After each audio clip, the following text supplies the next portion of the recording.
Conducting a journalistic interview. The intricacies of conducting an interview. The two kinds of interviews. The news interview. The purpose is to gather information to explain an idea, event, or situation in the news. Profile. In a profile, the focus is on an individual. A news peg is often used to justify the profile. For effective interviews, reporters prepare carefully and they ask questions that induce the source to talk freely. Questions are directed at obtaining information on a theme that the reporter has in mind before the beginning of the interview. If a more important theme emerges, the reporter develops it. The reporter notes what is said, how it is said, and what is not said. Sources are encouraged by the reporter's gestures and facial expressions to keep talking. The 4 principles. The first principle is to prepare carefully, familiarizing yourself with as much background as possible. Principle number 2. Establish a relationship with the source conducive to obtaining information. So form a strong relationship with the source. Number 3, ask questions that are relevant to the source and that induce the source to talk. And principle number 4, listen and watch attentively. The 4 principles continued. Because much of the daily work of the journalist requires asking people for information, mastery of interviewing techniques is essential. The 4 principles underlie the various techniques the reporter uses. Clearly, the sports writer's troubles began when he failed to prepare by obtaining background information about the athlete he was to interview. Lacking background, the reporter was unable to ask questions that would draw out his source. Furthermore, he had failed to establish a rapport with the hurdler, so that the session was more like dentistry than journalism, with the reporter painfully extracting bits and pieces of information from an unwilling subject. Fortunately, the reporter had listened carefully so that he managed to salvage something from the interview. Don't let that be you. Sources. If we analyze news stories, we will see they are based on information from several kinds of sources. Physical sources, such as records, files, and references. The direct observations of the reporter. Interviews with human sources. Online sources. Most stories are a combination of 2 or 3 of these sources. Glance at today's newspaper. Listen carefully to tonight's evening newscast. You will be hard-pressed to find a story that lacks information from an interview. The 4 principles continued. A front-page story about a court decision on welfare assistance, for example, has a quotation from the governor about the consequences of the decision. A story about the city's plan to put desk officers on the street quotes the police chief. An obituary contains an employee's comments about the generosity of his late boss. Straight news stories seem to consist of physical sources and observations. Yet if you examine them closely, you will more often than not find information a source has supplied through an interview. Brief as the interview may have been, let's examine in detail the 4 principles of the interviewing that we mentioned following the young reporter's frustrating interview with the hurdler. Preparation. There's a saying in newsrooms that good interviews follow the 2 P's, 3/4 persistence and preparation. Persistence is necessary to persuade people to be interviewed, and it's essential in following a line of questioning that the subject may find objectionable. Preparation may consist of a few minutes spent glancing through a story in last week's newscast before dashing out to interview a congresswoman on a flying visit to look at the local veterans hospital where cutbacks have affected care. It may be a prolonged examination of clippings, material from Nexus, and articles that databases have turned up for a profile of the News University president. Clyde Haberman, a New York Times columnist, says that exhaustive research is the basic building block of a successful interview. So doing your research is paramount. 3, 2, 1. Research. A.J. Liebling, a master reporter who moved from the newsroom to the New York Magazine, was quoted in The Most of A.J. Liebling, edited by William Cole. The preparation is the same whether you are going to interview a diplomat or a jockey. From the man's past, you learn what questions are likely to stimulate a response. Research begins with the library's clippings about the subject. If the topic has more than local importance, or if the interviewee is well known, the New York Times Index facts on file or a database may have a reference that can be useful. The Reader's Guide to Periodical Literature may list a magazine article about the topic or the person. Who's Who in America and other biographical dictionaries can be consulted. Most of these referenced works are on CD-ROM and are also accessible online. People who know the interviewee can be asked for information. The Reader's Guide to Periodical Literature may list a magazine article about the topic or the person.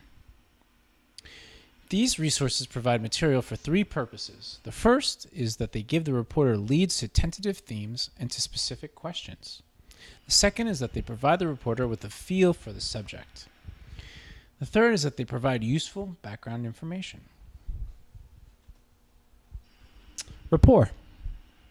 This was the fifth session Claudia Dreyfus was spending with Dan Rather for a profile, and she knew a mile-high barrier separated them. Finally, she told Rather, "This isn't working."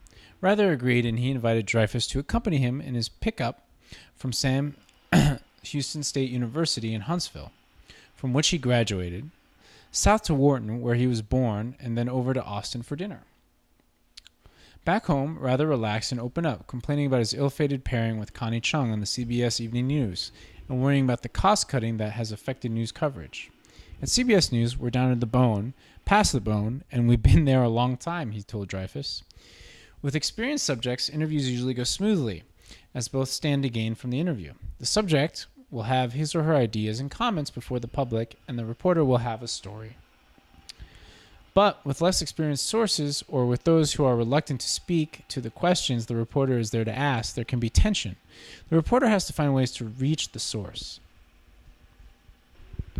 Advanced work. Fred Zimmerman, a longtime reporter for the Wall Street Journal, has these suggestions about how to prepare for an interview. First, do research. Research the interview topic and the person to be interviewed, not only so you can ask the right questions and understand the answers, but also so you can demonstrate to the interviewee that you have taken the time to understand the subject and also that you cannot be easily fooled. 2. Devise a tentative theme for your story. A major purpose of the interview will be to obtain quotes, anecdotes, and other evidence to support that theme. 3. List question topics in advance, as many as you can think of, even though you may not ask all of them, and almost certainly will ask others that you do not list. Advanced work continued. 4. In preparing for interviews on sensitive subjects, theorize about what the person's attitude is likely to be toward you and the subject you are asking about. So try to figure out what the interviewee's reaction is going to be and how their attitude is going to be during the interview, depending on the questions you're going to ask. What is his or her role in the event? Whose side is he or she on? What kinds of answers can you logically expect to your key questions? Based on this theorizing, develop a plan of attack that you think might mesh with the person's probable attitude and get through his or her probable defenses. Give and take during the interview process. The early stage of the interview is a feeling out period. The interviewee balances his or her gains and losses from divulging information the reporter seeks. And the reporter tries to show the source the rewards the source will receive through disclosure of the information, publicity, respect, and that feeling that goes with doing a good turn. When the source concludes that the risks outweigh the possible gains and decides to provide little or no information or is misleading, the reporter has several alternatives. At one extreme, the reporter can try to cajole the source into a complete account through flattery or by appearing surprised. At the other extreme, the reporter can demand information. If the source is a public official, such demands are legitimate, because officials are responsible to the public. The reporter can tell the source that the story, and there will be some kind of story, will point out that the official refused to answer questions. Usually the source will fall into line. Give and take continued. A public official cannot evade a question with a plea of ignorance. A city controller, whose job is to audit the financial records of city agencies and departments, told the reporter he had no idea whether a bureau had put excess funds in non-interest-bearing bank accounts.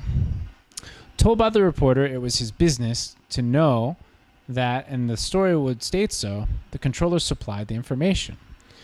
So keep in mind it's okay to pressure your interviewee when they're withholding information that they should know, especially a public official. They should be forthcoming with the information. The questions. Careful preparation leads the interviewer to a few themes for the interview, and these, in turn, suggest questions to be asked. But before the specific questions are put to the interviewee, a few housekeeping details are usually attended to. Vital data questions. For some interviews, these may involve age, education, jobs held, family information. For well-known people, the questions may be about their latest activities. Questions of this sort are non-threatening and help make for a relaxed interview atmosphere. Also, they are sometimes necessary because of conflicting material in the files, such as discrepancies in age or education. Even the obvious questions about background can result in fascinating and revealing answers. For a personality profile, the interviewer asked Whoopi Goldberg why she adopted Goldberg as her stage name. She replied, "It was my mother's idea. It's a name from the family past. There are lots of names hanging on in our family tree. Jewish, Catholic, Asian. Black folks, white folks. I'm just the all-American mutt." A simple question, fascinating quotation. Kinds of questions. Direct questions. Direct questions. Most questions flow from what the reporter perceives to be the theme of the assignment. A fatal accident.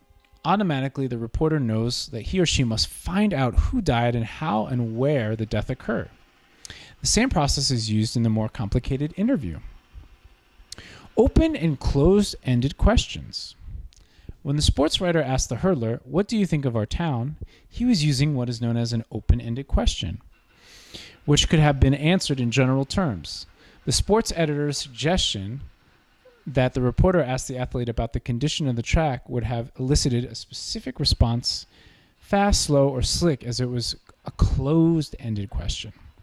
So keep in mind whether you want to ask closed-ended or open-ended questions, depending on your interview. Questions continued. Tough questions. Sometimes a young reporter finds that posing the right question is difficult because the question might embarrass or offend the interviewee. There is no recourse but to ask.